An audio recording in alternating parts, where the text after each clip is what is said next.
Les classes sociales permettent-elles de rendre compte de la société française actuelle?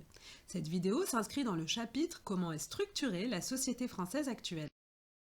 L'objectif est de comprendre que la pertinence d'une approche en termes de classe sociale pour rendre compte de la société française fait l'objet de débats théoriques et statistiques. Évolution des distances inter- et intraclasses, articulation avec les rapports sociaux de genre, identification subjective à un groupe social et multiplication des facteurs d'individualisation. Le concept de classe sociale semble en effet aujourd'hui moins pertinent. Cela est dû tout d'abord à la diminution des distances interclasses, c'est-à-dire des inégalités entre les classes sociales. Henri Mandras, un sociologue français, a été l'un des premiers à observer ce phénomène. Il décrit dans son ouvrage La Seconde Révolution française la moyennisation de la société durant les Trente Glorieuses, que l'on pourrait définir comme le processus de constitution d'une vaste classe moyenne, réduisant les positions extrêmes et rapprochant les niveaux de vie et les modes de vie. Ainsi, pour Mandras, la structure sociale n'est plus représentée par une pyramide comme l'envisageait Marx, mais par une toupie dans laquelle la partie centrale représente une vaste classe moyenne, alors que l'élite au sommet et la pauvreté à la base se réduisent à une faible portion de la société. Ce processus de moyennisation, théorisé par Mandras, a effectivement été observé pendant les Trente Glorieuses et peut s'expliquer par plusieurs facteurs. Tout d'abord, la réduction des inégalités économiques, grâce à la forte croissance économique des Trente Glorieuses, mais aussi à la redistribution mise en œuvre par l'État-providence. Le niveau de vie des Français va alors considérablement s'améliorer. Ensuite, une massification scolaire va progressivement se mettre en place. Plusieurs mesures législatives vont en effet ouvrir l'école au plus grand nombre, y compris aux enfants d'ouvriers, pour lesquels une mobilité sociale devient possible. Par ailleurs, comme constaté dans les vidéos précédentes, des changements de la structure socio-professionnelle vont avoir lieu. La généralisation du salariat, la hausse de la part des cadres, des professions intermédiaires et des employés dans la population active et la diminution de celle des ouvriers. Enfin, on observe un rapprochement des modes de vie et des valeurs grâce notamment à la diffusion dans la société de biens de consommation, de biens culturels et des loisirs. C'est l'ère de la société de consommation. Par ailleurs, les distances intraclasses, c'est-à-dire les inégalités entre les membres d'une même classe, semblent quant à elles s'accroître.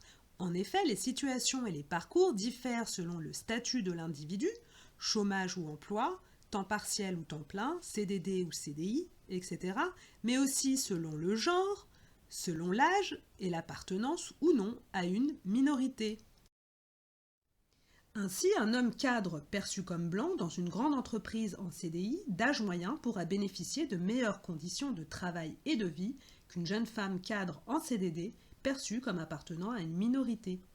Ces critères de différenciation augmentent les inégalités au sein de chaque catégorie sociale et rendent donc les classes plus hétérogènes et moins pertinentes. L'affaiblissement des classes sociales s'observe également à travers la question de l'identification subjective à un groupe social. C'est le fait pour un individu d'avoir le sentiment d'appartenir à ce groupe. Or, dans la société actuelle, on constate deux phénomènes. D'une part, le recul des identités de classe, une moindre proportion de personnes aisées se disent appartenir à la classe supérieure et une moindre proportion d'ouvriers à la classe ouvrière. D'autre part, de plus en plus de Français ont le sentiment d'appartenir à la classe moyenne. Cela semble donc témoigner de l'affaiblissement des classes sociales et confirmer la thèse de la moyennisation de la société. Par ailleurs, notre société se caractérise aujourd'hui par la multiplication des facteurs d'individualisation. L'individualisation peut être définie comme le processus qui mène les individus vers l'autonomie et l'indépendance vis-à-vis de leur groupe d'appartenance. Ce processus d'individualisation conduit donc les individus à prendre de la distance par rapport aux classes sociales auxquelles ils appartiennent. Mais il peut également s'illustrer dans d'autres domaines.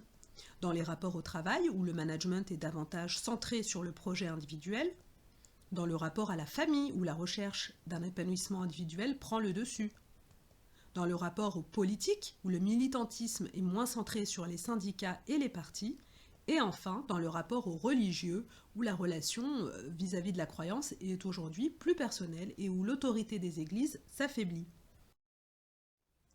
Enfin, il est aujourd'hui nécessaire d'articuler les classes sociales avec les rapports sociaux liés au genre. Pendant longtemps, les sociologues des classes sociales ne se sont pas intéressés aux rapports sociaux liés au genre, c'est-à-dire aux rapports de domination ou de pouvoir entre les sexes dans toutes les sphères de la vie sociale. Aujourd'hui, certains sociologues font un parallèle entre la lutte des classes et la lutte des genres et considèrent que les femmes et les hommes représentent deux classes qui s'opposent et qui occupent des positions inégalitaires. Il convient donc d'imbriquer les rapports de classe et les rapports sociaux de genre pour mieux rendre compte de la société. Ainsi, par exemple, une femme cadre s'inscrit dans des rapports sociaux de genre, car elle partage des caractéristiques avec une femme ouvrière qui la distingue des hommes cadres, mais elle s'inscrit également dans des rapports sociaux de classe, car elle partage des caractéristiques avec un homme cadre qui la distingue des femmes ouvrières. Malgré tout, la pertinence des classes sociales ne peut totalement être remise en cause. Pour Pierre Bourdieu, sociologue français, les classes sociales existent toujours dans la société contemporaine. Elles sont, selon lui, inégalement dotées en capitaux. Il distingue trois formes de capital: le capital économique, les revenus et patrimoine, le capital culturel, les connaissances, savoirs, pratiques culturelles, diplômes, biens culturels, et enfin le capital social, l'ensemble des ressources issues des relations sociales d'un individu. Pour Bourdieu, donc, les individus sont soumis à un habitus selon lequel les manières d'être, d'agir, de penser des individus sont propres à leur classe sociale et dépendent de leurs capitaux. Ainsi, les habitudes langagières, vestimentaires et alimentaires, par exemple, sont profondément intériorisées par l'individu et sont des marqueurs de sa classe sociale. Bourdieu décrit un espace social dans lequel les individus se situent selon les capitaux qu'ils possèdent. L'espace social reste donc structuré par des inégalités et des rapports de domination. Les classes supérieures dominent les classes moyennes et les classes populaires, économiquement, culturellement et socialement. Ensuite, d'un point de vue statistique, la classe populaire n'a pas disparu, même si la part des ouvriers a baissé pendant la seconde moitié du XXe siècle, celle des employés a augmenté.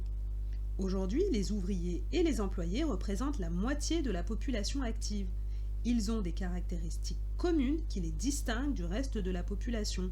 Des salaires et un niveau d'études plutôt faibles, ils occupent des fonctions d'exécutants, et de plus, les ouvriers, qui sont principalement des hommes, épousent majoritairement des employés, qui sont généralement des femmes. Les ouvriers et les employés forment donc une vaste classe populaire. Enfin, à l'extrême opposé de la hiérarchie sociale, la bourgeoisie continue de former une classe sociale.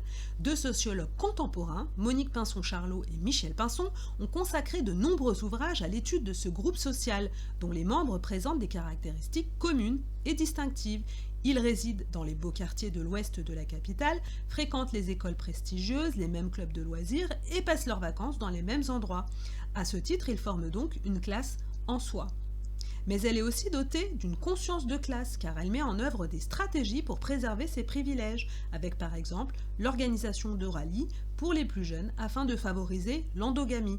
La bourgeoisie constitue donc également une classe pour soi. En résumé, la pertinence du concept de classe sociale semble aujourd'hui remise en cause pour de multiples raisons. Tout d'abord, la diminution des distances interclasses, l'augmentation des distances intraclasses, l'identification subjective à un groupe social qui a évolué, la multiplication des facteurs d'individualisation et enfin la nécessité d'articuler les rapports de classe avec les rapports sociaux de genre. Pour autant, les classes n'ont pas disparu. En effet, les rapports de domination continuent d'exister entre les classes sociales selon l'analyse de Pierre Bourdieu. Par ailleurs, les ouvriers et les employés continuent de former aujourd'hui une vaste classe populaire. Enfin, la bourgeoisie reste une classe mobilisée, une classe pour soi et une classe en soi. Una mattina mi sono svegliato, oh bella ciao, bella ciao, bella ciao, ciao, ciao. Una mattina mi sono svegliato e ho trovato l'invasor. Oh partigiano, portami via, oh bella ciao, bella